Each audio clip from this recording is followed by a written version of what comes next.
3 or 4 Helmet of Black Legion heroes every game. Yeah, yeah, exactly. I mean, yeah, it's definitely it's already brought some great strats. So again, I'm really looking forward to today though, because yesterday we had some decent matchups, but it's the earlier rounds of a tournament. Now that we're in the semifinals, we got our top 4 teams. We got this matchup here: TT Esports taking on Clan Milk.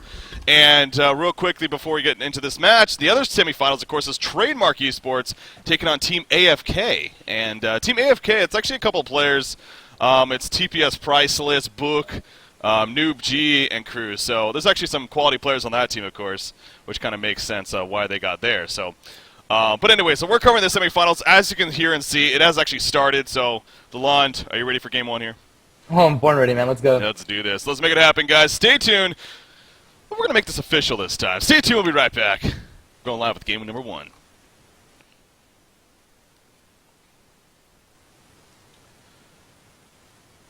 All right, welcome to the Songcast.com presentation. I'm Breaking CBK. Going to be a shoutcasting host, and joining me is Lalonde here as my shoutcaster, co-caster.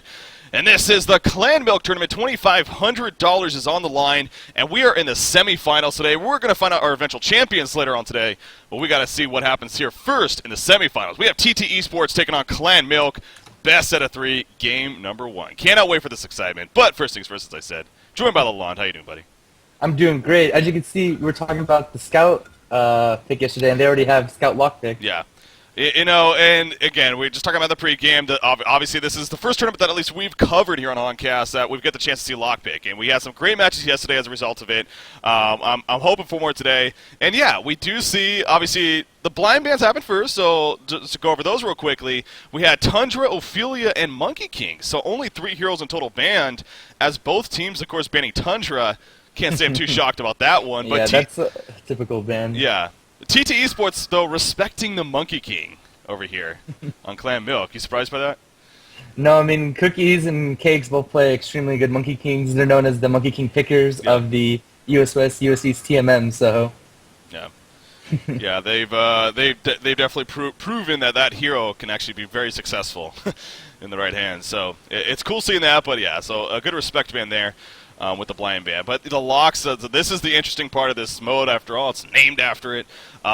So we started off with Pebbles by TT Esports, and he had Moraxis and Empath, actually, by Clan Milk. Then it went to Scout Hammerstorm, and then eventually Berserker. We see Berserker locked here by Clan Milk. And I've been a fan of saying, I know he just came out on the tournament scene, or tournament rules lately with Draconis, I believe.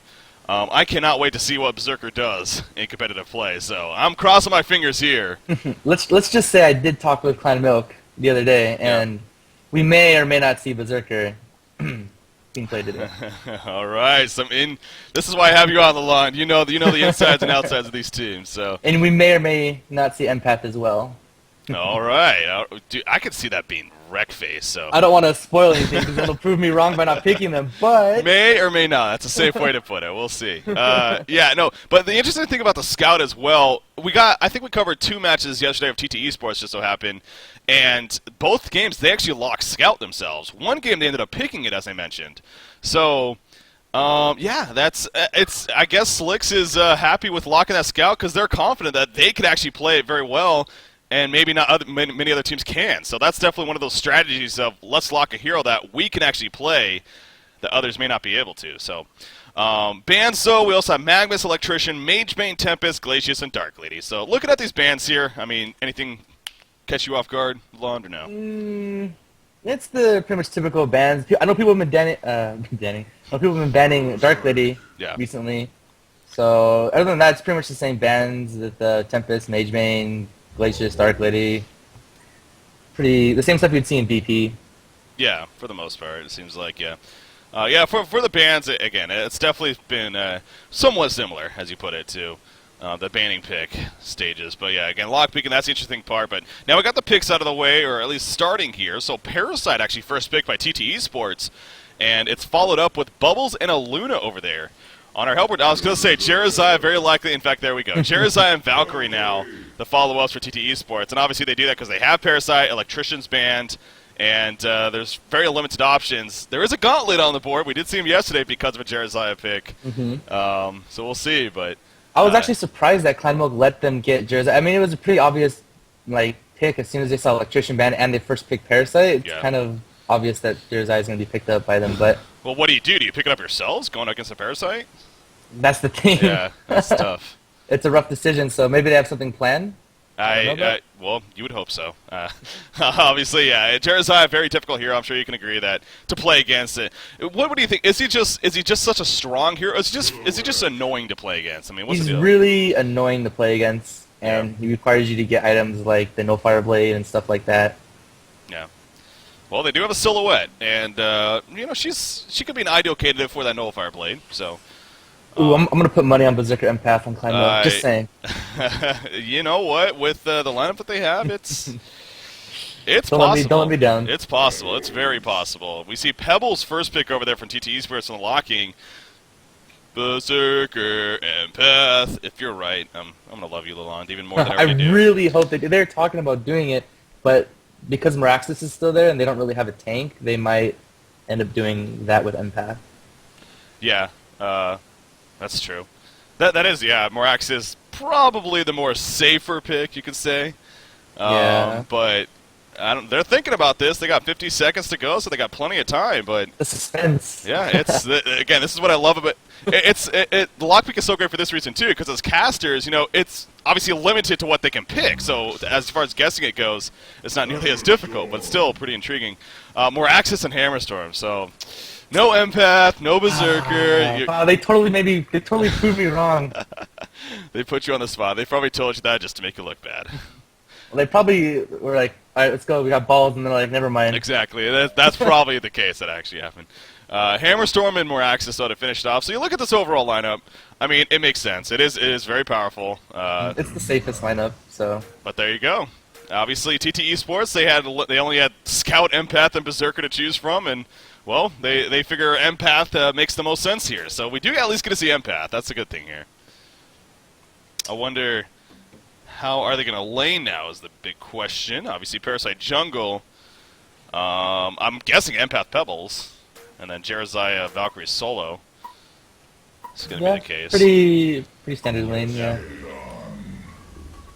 What do you think of Empath? Good support? I really like the hero. I've always liked the hero. Yeah.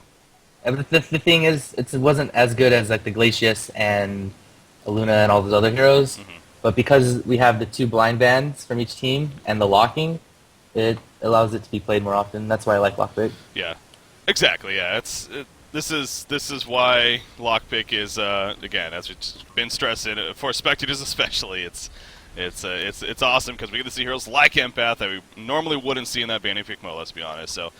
Here we are in our semifinals, game number 1 in this best of the 3 again. So, TteS Sports taking on Clan Milk, and $2,500 on the line for a 2-day tournament, first lockpick tournament. I mean, again, not too bad at all. So, for these teams, what have you been up to, Lalonde? By the way, have you been in any teams or? No, I've just been working, man. I wish I could get on a team. I do plan on going to DreamHack Winter though. So. Ooh. Some inside information, perhaps you could. Regardless if I'm on a team or not, I'm gonna most 100% go. So. Awesome, man. That's good to hear. It is a fun time at DreamHack. So. And I missed summer, and I was really sad, but I'm not missing winter. Winter actually is the bigger event of the two, as far as like people that are there, as far as usually just tournaments. So, if you had the option, it probably is better to go to winter anyway. So. Anyway, so this game though, enough about you, Lalonde. This is about the match here. I do like the Luna Hammerstorm. I really hope they roam with that. Yeah. It's really strong. Yeah, that's very, very difficult to go up against, and I'm sure warding is going to be a big thing for our Legion team because of that, and you already see ward of sight down here by that bottom rune, but so you expect them to be roaming off the bat. I guess it is a 3 versus 1, so that makes sense here. Well, because they're trailing the long lane, it allows them to go middle, but TteS Sports already has a ward right there, so it's going to be rough. I have a question. Is the pulling with the courier banned in this tournament? Like the creep wave? I do not know. I know that they have a rule set on their website. I didn't check it specifically for that. Did somebody do that, or? No, I'm just because normally people do that, like at this level of play. I was just curious. No. Because you see the we see the couriers attracted to one another apparently. Obviously blocking that camp right there, but having some fun. So speaking of that, where is Parasite? I'm guessing Yeah, he's in the Legion jungle. Yeah. Currently has a Minotaur, and he's going to run past a couple of Word of Sights here, so willing to be a little bit careful. Obviously, with there being 3 players down here, the Hammerstorm and a Luna come over, very likely will get him killed. And he's running right past another one. In fact, they're going to go on a Valkyrie, though. There's a power throw. Valkyrie leaping away over. Going to be fine. In comes a Minotaur stun from Parasite. I'm a little bit surprised they didn't choose to go on Parasite instead. I mean, he does not have a getaway like a Valkyrie, so Valkyrie able to leap away successfully, but interesting decision-making there from Clan Milk. However, still, I'm sure Moraxis is going to have a very good time here at this bottom lane, to say the least. So, middle lane, though, we got Pebbles Empath against the Bubbles. So Pebbles clearly going to have a very good time. And again, because of that Ward of Sight, it is going to make it difficult for our Hellborn team to successfully gank this middle lane. So you think Pebbles is basically going to have free farm here? Oh yeah, Pebbles will have like a 10-minute, maybe even earlier portal key to get the kill. And that's going to really damper the Hellborn team because of a Luna Bubbles. They're going to get crushed by early portal key doubles. Yeah, that's, well, even like a Silhouette even, I mean, really, for the Hellborn side. So, speaking of Silhouette, you see she's going 1 versus 1 against a Jerizaiah, and you see right off the bat, no surprise here, taking advantage of that insane relentless salvo in that laning phase, and harassing Jerizaiah by all means. You see right there, as soon as Jerizaiah goes up, let me get a creep kill, damn it, not going to let him. So, safe to say there's no surprise here in Silhouette winning this top lane. Yeah, it's pretty even. The thing is, WTF can pull the side camp there to help control the lane, so as long as Jerizaiah gets levels, it's not going to be that bad. Yeah. Oh, Bloodlust kill in the middle lane. However, we do have Hammerstorm running it, but Hammerstorm dropping fast out at the same time, and will need to run away, but no, there's the life. In comes Parasite with the lead, so one more auto attack. Knock. Yes, it is going to be enough. Wow, I didn't think it was, but Empath will pick up the kill on a Milk Fat as well, so Clan Milk, a little bit sloppy right there. So I guess also just bad timing. I mean, it just so happened that Parasite was there as well, and they were going to initiate onto Bubbles when a Luna and Hammerstorm were roaming in. So well played by TteS Sports. That was all due to the ward that they had previously placed because they saw them head there. So Parasite grabbed the Skeleton King from the camp and headed mid. Yeah. Goes back to how important vision is in especially these competitive tier games. So very, very, very good for TteS Sports right there, and now up 2-0, mainly because of the result of that. And I'm curious, I don't know, how much empath experience you have or what insight you would have, but what do you think about Lifelink, or Essence Link, excuse me, and whether or not you should be using it for the stun purpose, or do you like to use it just to simply drain the life and keep it on for that reason? Oh, it's all situational. If you're, yeah, that was an easy gank mid, but if you're empath and you're trying to push someone out of lane, then harassing them and then essence linking is like going to keep anyone out of lane for the most part. Yeah. But if you're trying to gank somebody or position like a good pebble stun or your empath wall or something, and using it strictly for the stun is also very good. It's all about what you're trying to do with it. Yeah. That wall is powerful, man. We were talking about this yesterday, actually. We didn't see her, but it was brought up for whatever reason. I think it was with Keizu. And it's obviously a little bit different than a behemoth wall. Ooh, top lane, by the way, Silhouette.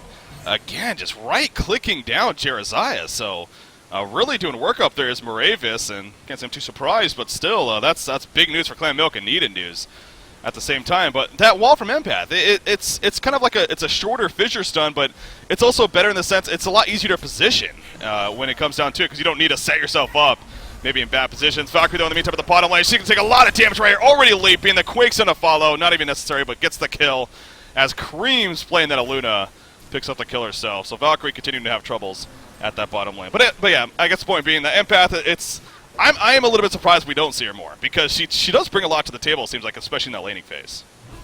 Oh yeah, she's awesome. And like you said, that wall, there's ways you can position the wall where you get them stuck and they can't move, and there's also ways where you can position it so they have to walk over. Like it's just really good. I think I would say it's almost better than a Behemoth Fissure in some senses, but it can also be very effective for farming. A lot of people don't realize that. But actually, Hammerstorm is going to take a little bit of damage here. They were trying to go into Pebbles, but again, the Word Side has despawn now, but I'm guessing they still had it up enough time to see them coming over, as Hammerstorm is going to survive, but took a lot of damage in the process. So great job by Empath right there. She had a great wall that came out, speaking of that, to prevent them from fully going onto Pebbles and set up the eventual turnaround. Hammerstorm still taking a lot of damage, actually.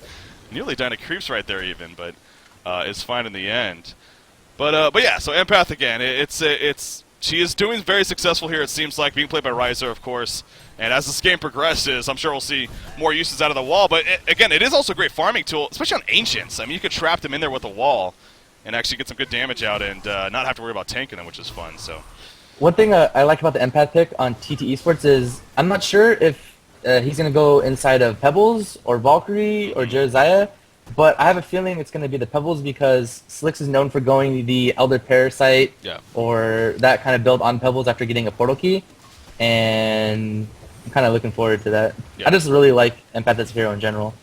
Yeah, I think you're right. I think Pebbles definitely makes a lot of sense here when it comes down to who is she actually going to use her ultimate on, but she won't need an ultimate right now. He's going to go on and say, oh, he misses the stalagmites! That is very unslicks-like. Will it matter in the end? You see Silhouette even trying to turn this around a little bit. She's going to go for a kill, actually. She'll get the kill, but at what cost right here? Well, she's going to sacrifice her life. I mean, I guess Moravis just figured he was going to die because haste run on Pebbles. Might as well have gone for the kill, which he got, but do you think he could have gone away there?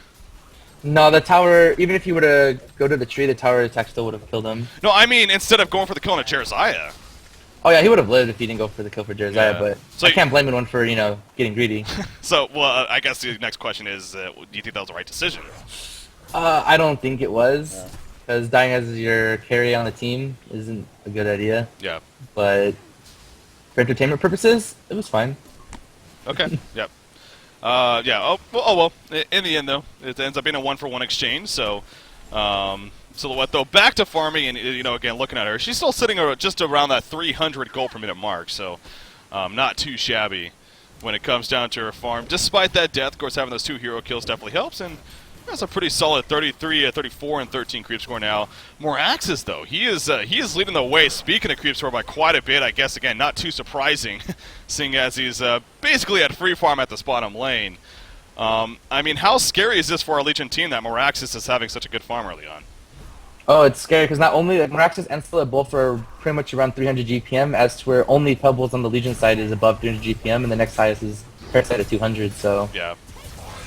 Ooh, we see Pebbles actually taking a lot of damage. So but there's a combination. Is he going to survive? Moraxis will end up falling. Pebbles survives. Great job with the team support in the end by TT Esports. And there goes actually Empath going inside of Jeremiah actually to catch him up to Hammerstorm. Protector Charm's going to be applied as the stun already happened anyways from Hammerstorm. But, oh, nice chuck right there from Pebbles. One more auto attack will do it. And Slicks actually gets credit for the kill. So well played right there again by TT Esports. Great support, but that's just what we're used to seeing from them. So.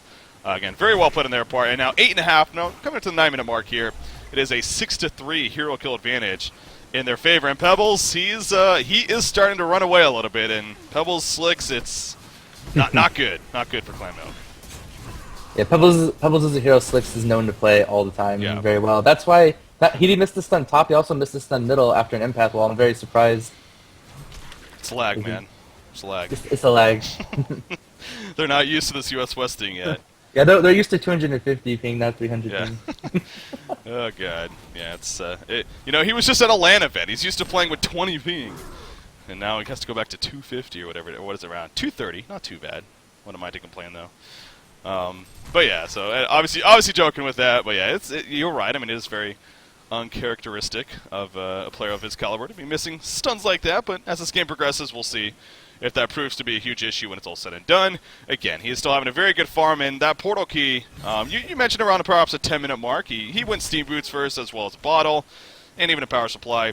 I'm guessing portal key is going to be the next in line now, so a little bit longer here, but still not too bad at all when it's all said and done. So yeah, he's continuing to have a very good time. As far as everyone else in this game, I mean, that's the thing. You look at the rest of the Legion team, not too successful. So yeah, all just really at that 200 GPM mark or lower. So is Pebbles going to be enough to truly carry this team? If he plays it correctly and just keeps the aggressiveness up, sure. But Silhouette, she is going to continue to get stronger as this game progresses. Speaking of her, by the way, and I guess this usually is a pickup anyways, but I'm guessing Nullstone here makes sense for Silhouette. Yeah, especially against their whole team, Parasite and everything.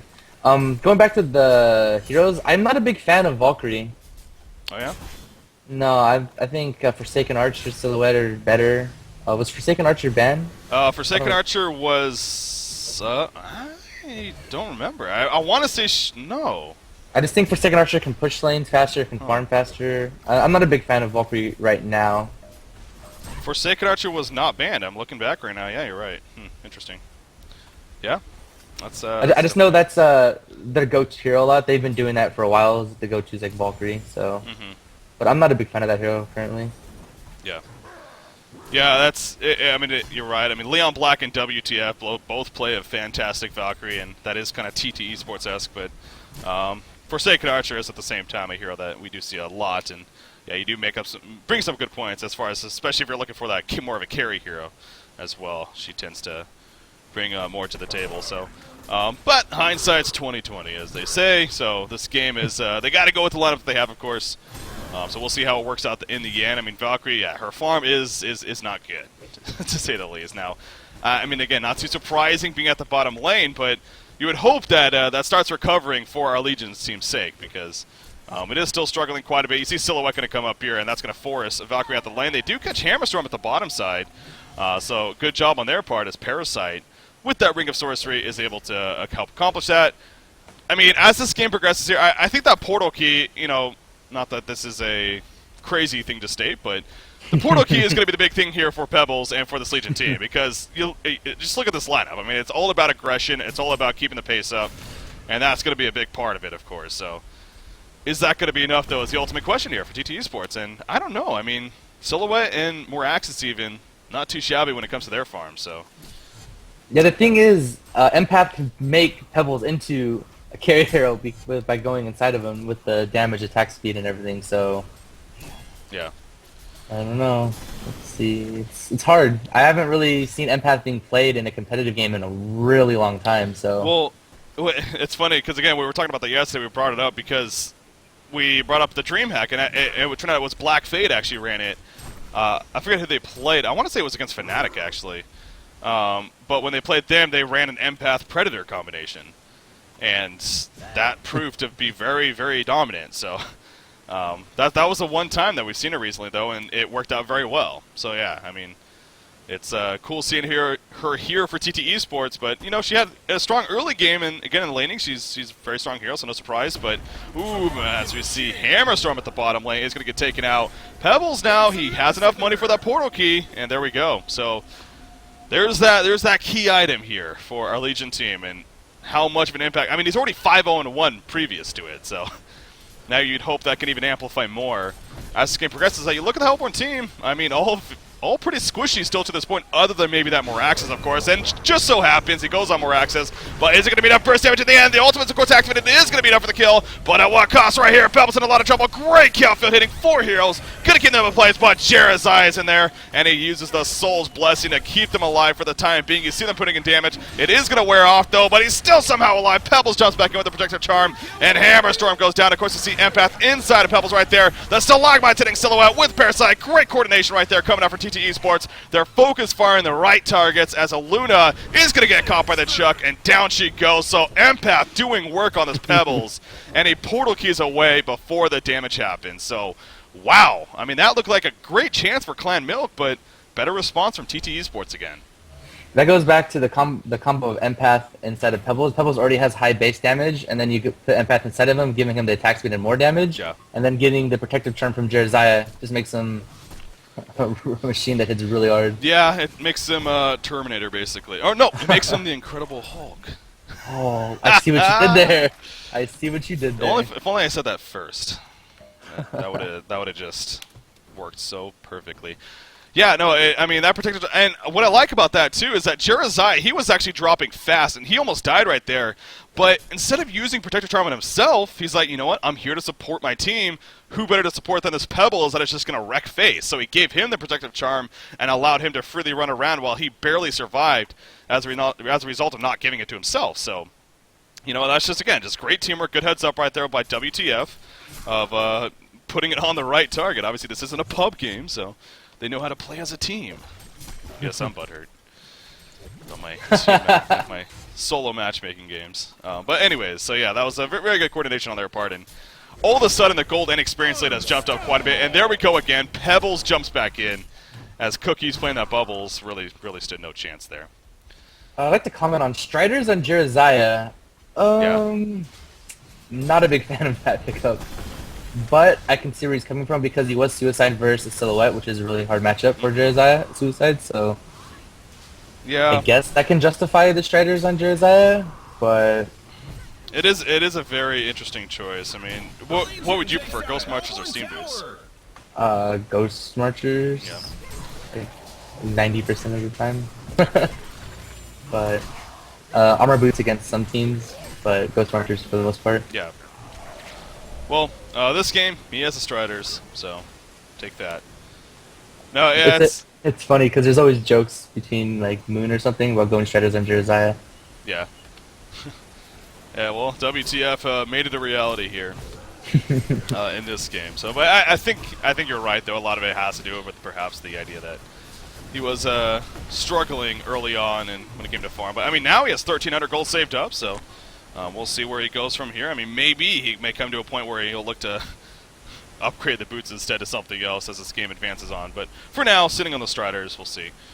I mean, he has been doing. I mean, you see him right here just babysitting this Pebbles, sitting right next to him just in case. But so obviously after that bottom fight, things have slowed down a little bit for our Legion team. We're only 17 minutes in though, and they already have 13 hero kills at the bottom lane. They get the tower kill, and Valkyrie going at it with Bubbles, using the kill field, trying to survive right here. The take cover, oh, not off cooldown, but it didn't matter. The final auto tech, not out for the kill. Gonna turn out with the shells there. The Valkyrie Prism, but in comes Pebbles. Stalagmites with that kill. It missed a Luna, but it got the kill into Bubbles. Moraxis though, he will counter kill on a Valkyrie with his portal key, and now Pebbles in a little bit of trouble. Actually, does not have support coming. There comes the homecoming stones though, actually, so Pebbles make it the support in time. In comes Jiraiya and Empath. Empath goes inside. Jiraiya with the heal, the protective charm, and all of a sudden we got the incredible Hulk once again. The Stalagmite's going to be used. More axes will fall. There's the face dug on a Silhouette. Pebbles jumps to the front lines, takes out a Luna, and Silhouette more than likely dead right here. There's the heal bomb. Great job by WTF. And one more auto attack perhaps. Conceivo even coming out already. Not going to die before it. Wow. So Clan Milk has had enough already. I don't know about that. That seemed a little premature right there. A little one-sided as well. I mean, I don't. I think it's fine. They're accepting the loss, and instead of ruining the team morale by getting crushed by Empath Jiraiya Pebbles, just move on. Yeah, you're right. It is a best of the three. So that game one of a best of the three. This is where we'll have perhaps concede games like this. If this was a best of the one, yeah, probably they probably wouldn't have conceded right there and definitely fought it out. But I don't think it was 100% over. But yeah, best of the three, game number one. Let's just move on. We're behind by quite a bit. Well, that does it. So TteS Esports, they take the first game there. Pretty dominating fashion to say the least. So Empath, new great support. I'm just saying. Maybe we'll see that Empath Berserker next time around, though. We'll see.